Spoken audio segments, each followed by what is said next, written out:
Alrighty, I just poured a coffee and whatnot. I'll fry up some stuff in a minute for breakfast. Got to plant a few more of these sprouts and all that. It's sort of getting a little bit dry. They dry out a little bit overnight.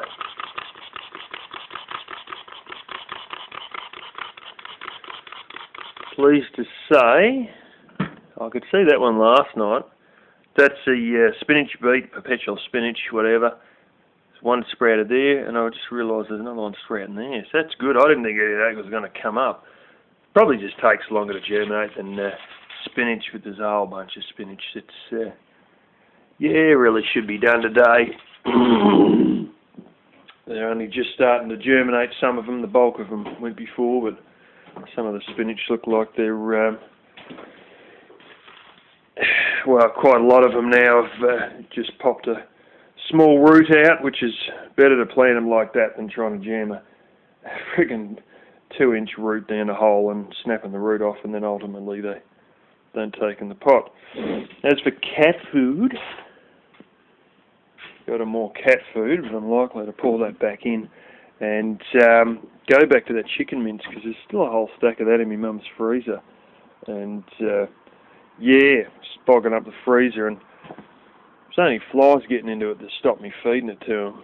But now, it's pretty often it's hanging around 7 degrees Celsius and stuff like that. 10 to 7 degrees Celsius, that's about the range these days, which means we've basically hit winter.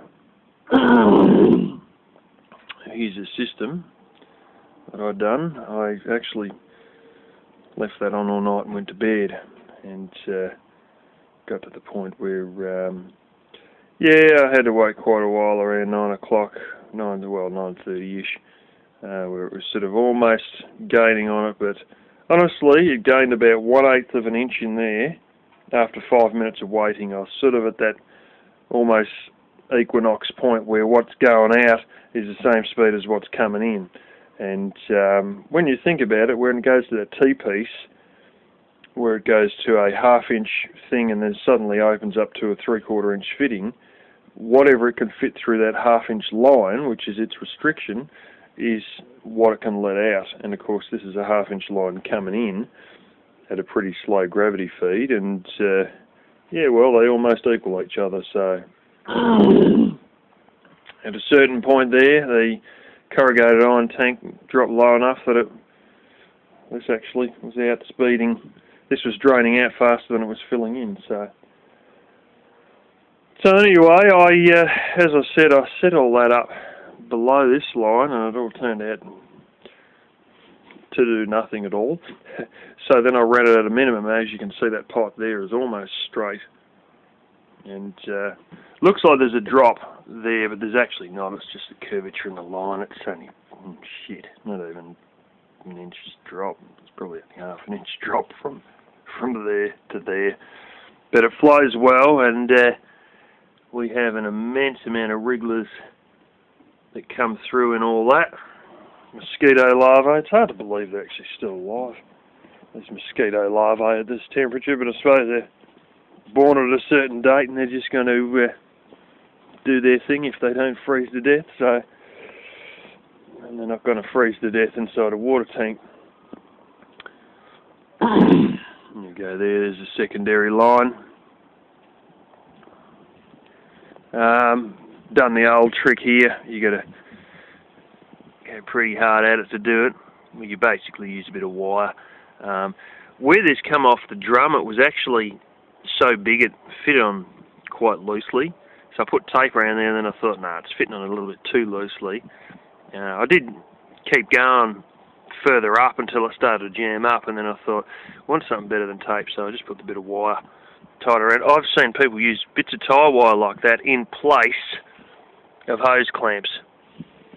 It works, especially if the wire's soft enough and you can twitch it tight enough. I won't say it's the most reliable. It's definitely cheaper, and you pay like $2.50 or whatever for a hose clamp, and you pay $2 for a whole roll of whole couple of yards worth of blooming tie wire, which you can make stacks and stacks of hose clamps out of, but the reality is that the reliability on them is just shit house, to be quite honest. Not that I haven't seen some shitty hose clamps in my day, pulling apart cars, working at Radiator manufacturer. They had some brilliant hose clamps there, flipping ripper ones, but I've got one sitting down here somewhere which I showed before, which is come off a car. That's basically... Oh no, that one's a good one. Oh, that one is a good one. It's a bloody good one, that one. I've seen ones even better than that though. It's ones they got where you literally tighten a nut and bolt, and then they've got like the sheet metal of that loops around this thing which holds a little cylinder which is essentially the nut. And yeah, there's a lot of things these days where they just cheap out, and I've seen the Chinese inside evaporative coolers just using zip ties in place of hose clamps. So can't expect much from the Chinese though. But anyway, that's good. That's actually working. I mean, you know, before the way I had it set up running directly under the polyethylene black line coming from the gutter, that was just nothing. You know, it wouldn't empty unless it was 2/3 or more full. And now, you know, we've run the tank down to jack shit. There's a few inches left in the bottom. So that's good. That's yeah, it's probably got a couple of inches just to you know, hold the weight of the tank there, sort of thing. But it means that if we have a decent rain, I can fill it right up and turn it on as I want. It's especially good if you want to transfer water and you know you're going to have more rain in the future, but you want to get as much water transferred today as you can by being able to empty the entire tank, as opposed to going, well, I can only empty 1/3, and then, you know, I still haven't achieved the task I wanted to achieve because, you know, I could only bring it down to 2/3. So anyway, this seems to have all stopped its bullshit. It seems as though I have hit that magical point where it's just not giving me shit anymore. I've got rid of all the damn airlocks. And I think putting this here has essentially solved the problem, and I've got rid of all the airlocks. You know, and the dead giveaway is that when you turn this one off, you know, turn off the tank, and you see how fast this is dropping, and you're like, holy smoke, this is really flowing at a good speed. You know the problems are solved, especially when you don't have to keep coming back and blowing and farting around. And if it were to start raining again, and this was to fill up, and it was to empty out just as quick, then that would mean that I'm not going to have to go over to the riser and blow down the bloody riser pipe and piss around, and essentially the problem is fixed. You know, and I don't need to really worry about doing this business of lifting it up at the other end and blah blah blah if it's going to flow as fast as it was flowing last night. But that was the big hitch, was once you got it going, it was always right, which is why I used to sort of, you know, when this was round the other side, I'd have, once I'd get it running, I'd keep turning the water tank on to keep it full and never let it run out, because once you got the flow going, you know, it was going. Once it'd stop, it'd be full of shit. You'd have airlocks. It'd be hard to get going. It'd be, you know, like that morning I realised the thing was completely full, you know, and it just filled up and probably overflowed the night before just because it wasn't flowing at all. You know, and then you go and blow on the pipe and bang, and then it starts to empty. But it's like, you know, I shouldn't have to do this every time it starts raining again. And if we're past that point, then we've fixed all our problems, basically, and I think we are. And it took a little bit of a blow down the riser, obviously, when this, you know, was first here, and to retop the lines up. Obviously, when I hooked the, you know, I emptied the tank and I had to hook it back on and fill it up again a bit and whatnot. But yeah, all I really need to do is cut a bit more of this out and work out how I'm going to hook that in to the funnel on the other side there, and then we should be right. That's another thing. Talking about lack of flies. White cabbage moth. Gone. I just realised I haven't seen the thing in more than 2 weeks. I was thinking about that 2 or 3 days ago, that I haven't seen it for just weeks. And that's it. So, you know, you sort of got to beat them when they're here, when the weather is warm, and then as it gets cool, they all piss off, or their season ends and they all die of old age or whatever the hell they do, as the seasonal cycle of reproduction repeats. And so long as you bowl out those first ones initially, you're fine. I could probably plant a bunch of broccoli now and not have to fight all that bullshit, but it's going to be, you know, we'd be planting it part way through the season as opposed to getting the jump on the season and planting it in the middle of autumn, which is what I've done with a lot of the stuff that got attacked by all the white cabbage moth grubs. Father always said there's a point, and this is an interesting one to note if you're in the States. Not that I don't know how much things really grow in solid freezing conditions like you get in the States, but if you're in a climate that's not as bad like where I am, my father reckons that about 80% of the bugs die, or a vast majority, at least half die with the first frost. I think it's 50% with the first frost, and then you end up 80% are dead by the second frost. And a frost will kill off a lot of insects, and all of a sudden, oh, not a problem anymore. And a lot of your pest issues will go away purely because of frost.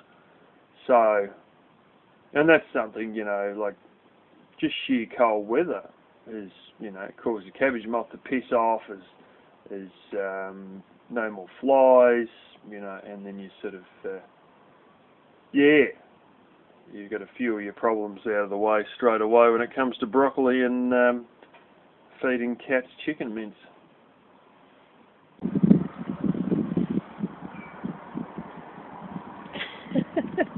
There's a handle. That's a set of bolt cutters under the soil. Flaming hell, I saw that in today's a little curl of sheet metal, and I saw that and thought, hang on, the amount of stuff around here is unbelievable. I've been doing the inevitable glass pickup. Jesus, Joy's looking like a jungle. There's a lot of parts of that tree there which are just infested with bugs. I'm going to have to go into a bonfire, I think. I've also been thinking I might just check the prices out, because they can't be too expensive. They are professional. They are proper. I've got the rocks for it. Well, my father's got plenty of smaller rocks, more than I've got. Let's have a look up the stone wall here, stone fence.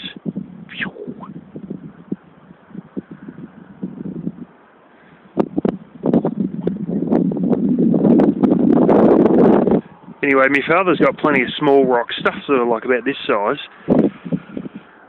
Because my brother-in-law's involved in civil engineering, I don't know if it'd be unrealistic to find out the prices of rock cages. He says they're used as retaining walls. Where I was working doing that plastering, they done exactly that, used them as retaining walls. And I sort of got to thinking, we've got so many rocks. These are only like wire cages, like giant chicken wire style cages. And it's like tennis court mesh, but it's wound, not so that it collapses like tennis court mesh, but it's wound the same way they wind chicken wire. And I thought, you know, these things are like, shit, they're like 4 foot tall. How much would it be for a bunch of them? Fill them up with all the rocks out of the paddock, and at least just create a wall for the front of the house from the prevailing wind that comes in that way, completely out of rocks. You You know, it might be a lot cheaper than you assume, or than I have assumed. And they know all the prices of all this crap, inside out and back to front. That's his business. So, not that one. I mean, civil engineering is more or less his business. But, yeah, he was asked to design a project involving an artificial lake where they use those, and also another truck bypass bridge where they use those. And he said, we can do it out of concrete, but the reality is where they are versus the nearest concrete plant, it's just not economically viable to even truck the concrete in. So far, it's just pathetic. So he said, you make a minimal use of concrete and do what you can with rock cages, because that is realistic, and they do have, you know, a lot more of a realistic ability to do things with rock cages than they ever will with concrete in that particular area that he's been designing stuff. So anyway, I just thought that might be one worth thinking about, and I'll give him a call and see what he reckons. We're back on the chicken mince. Some dumb bastard's got itself caught in me fig tree with the potential to destroy the bloody thing. Right there. Ram walked in the middle of it and then he got his horns stuck in the fucking tree. And if I come at him from behind, he's going to break the tree. So I'll come at him from this way. With a bit of luck, he'll reverse his way out.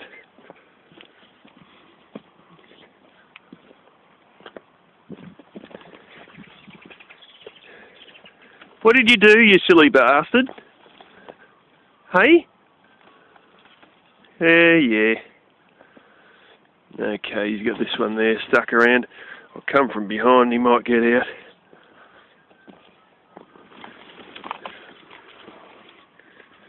Well, buddy, if you think a little bit harder, you'll probably break this. Holy smoke, he is really stuck around that.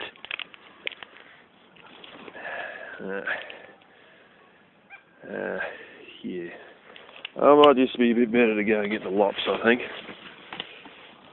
If he doesn't break the tree, which they usually will. I'll stay stuck, and purely out of being scared by you coming, they will then break the tree.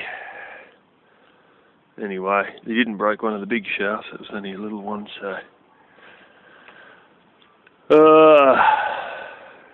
silly bastards. Oh, I can tell what they've been doing too. Been eating all the sprouts. Oh, your small ones, biting the ends off them. Flipping bitten the ends off stacks of them. All in there. Eating the little sprouts, or the little sticks that have come up from the bait. And then got himself caught around a bigger one. I'll have to give that a proper trim with the lops in a few minutes after I have breakfast and all that. You reckon, eh?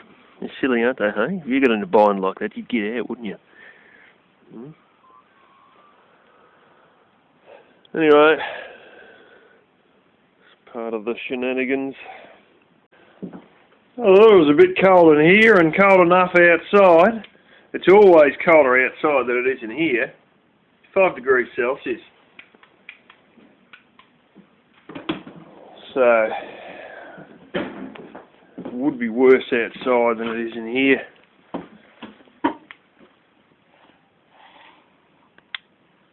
Nah, it's sitting at 5 as well. So I had a decent sized log in there, and previous night the log I had didn't completely burn, so I left that one in there. You know, it was pretty charcoal-y fired, but I left that in there. And then I got another decent hardwood log I threw in there, and I thought, I woke up, you know, probably about 5 AM, and I thought, bastards, these damn logs, they went out.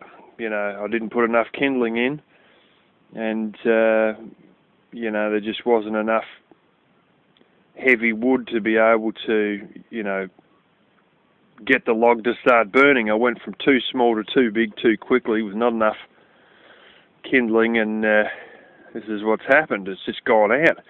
I opened up the wood heater, both logs are completely burned. The one that didn't burn the previous night and that was, you know, pretty charcoaly, and the other one I put in, they're all completely gone, yet it was still freezing cold.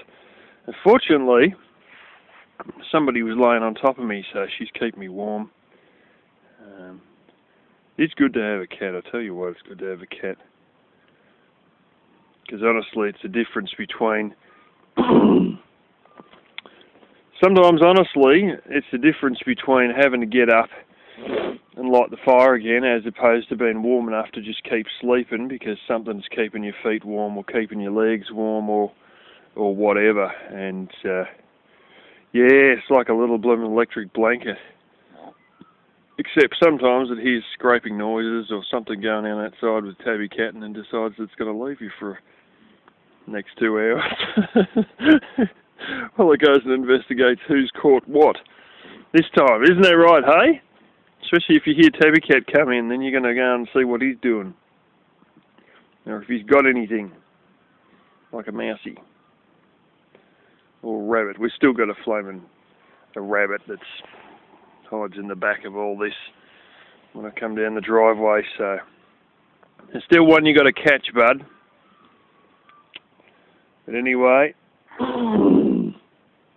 it's sort of good in a way to have a go cold and actually have a frost, just to bump all these bugs off. But all honesty, I'm not seeing many bugs. I mean, there's the old earwig walking around, but they're around all the time, and I think that's what's causing some of these little, I don't know if you can see, little bite marks. It's pretty obvious there. I think that's the earwigs. But I don't think we've copped the frost, but the way to tell usually, if there's going to be any ice, it'll be on dead stuff. And by dead stuff I mean dried out wood, cut wood, or other bits and pieces like steel, and quite often my car roof. I'll whack that on too, by the way. There's another thing I'll explain it in a second. I want to try and burn out some of the back of this, but I'm going to have to wait till that firefighter gets finished. I might as well explain it now.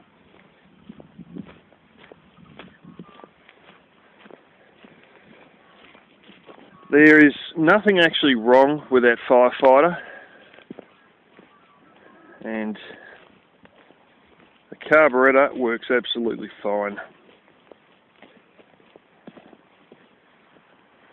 If I was to actually get another carburetor, if I could even source one, it would probably be $350, which would then make the whole thing not even worth worrying about. You might as well just go and buy a Chinese water pump like my brother-in-law's got. It's not actually the carby that has any problems at all. It did have those two rubbers that cost $40 for two little rubbers, and now that those have been put in, that makes the carburetor work. What it actually makes work is a thing that draws fuel from the bottom of the fuel tank to a little cup in the top of the fuel tank, which then has your little Venturi jet come off through that cup. And all it really needs is a single screw. My uncle actually had a bit of wire, I think, through a throttle mechanism, but the throttle mechanism is at the bottom of the motor, 9 inches away from the bloomin' carburetor. He's already cut out the bit of tin, but that thing's all but bloomin' finished, but I'll let him finish it anyway. because it is not a simple machine to take apart. Anyway, this here is a branch that's collapsed down into here, in amongst boxthorn, and if I was to light this, boom, that boxthorn would go there and probably take out that one there. Trouble is, I'm a bit concerned it might take out that. So I need the firefighter to go, and I need to get myself a fire hose and connectors to hook it to, if you can see, you know, that water tank I cut water with, it's over there. Put it in the trailer, reverse it back to the pipeline here, and reverse it almost back to the pipeline, and buy plenty of connectors and bits and pieces. We already sort of have one connector, but we're going to need a hell of a lot more to connect from that water pump, from the water tank to the water pump, and then from there have a fire hose and the fire nozzle fitting, and you know, the proper blooming nozzle end, so that if I light this up,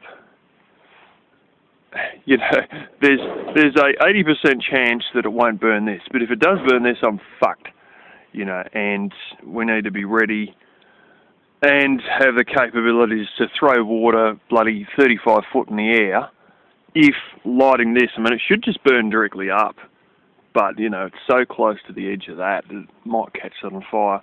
But we need the ability to be able to put that out and a water pump that will throw water 35 foot in the air, if we hit the odd 20% chance that it actually does light that tree up, as opposed to just burning out this and burning out this.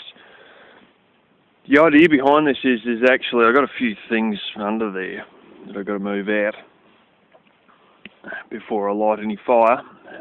But the idea is really to give the sheep a protection, because the wind blows in from this way, like it blows from that side bound to this side, and you got to lean down and go under one of the branches of the cypress pine here to get underneath. I want to burn this out so that the sheep can sit under there as a bit of wind protection, leave the other side, which is the side facing the wind, but burn this out so they can walk in. Sheep sometimes go in here, but not very often. Sheep have this mentality whereby if you have a shed with a little door, they won't enter that shed. Generally, unless it's a pet sheep, unless it's that door knocker sheep, that'll push its way into the house and everything. But most sheep won't go through a single small door into a large building. The reason being that they're sort of safety conscious and they want to be able to escape. And so as a result, they will only enter something like a machinery shed that's completely open fronted, with the back wall and side walls, but the whole front's open. They'll only enter that because they've got a very good chance of escaping if anything happens. And as a result, they don't go under here for shelter, because there's only one little tiny gap you can get through. But if I was to burn out all of that, there's going to be a decent size to enter, and it's also enough of a large escape route that they will actually go in there and take shelter in there, and that's sort of the idea behind that one. But as I said, I'll let him finish the water pump, and I still need to buy a whole stack of fittings and yada yada yada to be able to have that ready to go. I don't know if you can, yeah, you probably can. So it's very scraggly. There's two. There's this one here and that one there. They're both pretty good when it first come. This one is just getting more and more scraggly, and I think it's root and water competition from this one is just about wiping this one out. And it's actually also looks like it's dropped a little branch here, and it's got another few dead ones inside there. And I think a couple of little dead bits there, but there's a big one that's collapsed years ago. That is this one here, and that's off that tree. But this is sufficiently dense right through here that will just continue on. And they're dead ones in the bottom with lichen over them. that are sort of collapsed, and they will go off like a bomb. But I want to have enough protection fire-wise to be able to take that on if it does go up. I never really said much, but I lit a little bonfire under there last year, and it sort of started singeing some of the branches in there, and that hand squirt one wasn't really wasn't really cutting it. And at that point I realised that if I ever burn anything near trees, I'm going to need a bloody more powerful system than some little backpack. And this may very well be fine because it's green, but you know, you don't want to find out the hard way with a lousy 20% chance that you will find out the hard way that things go from bad to really bad very quick.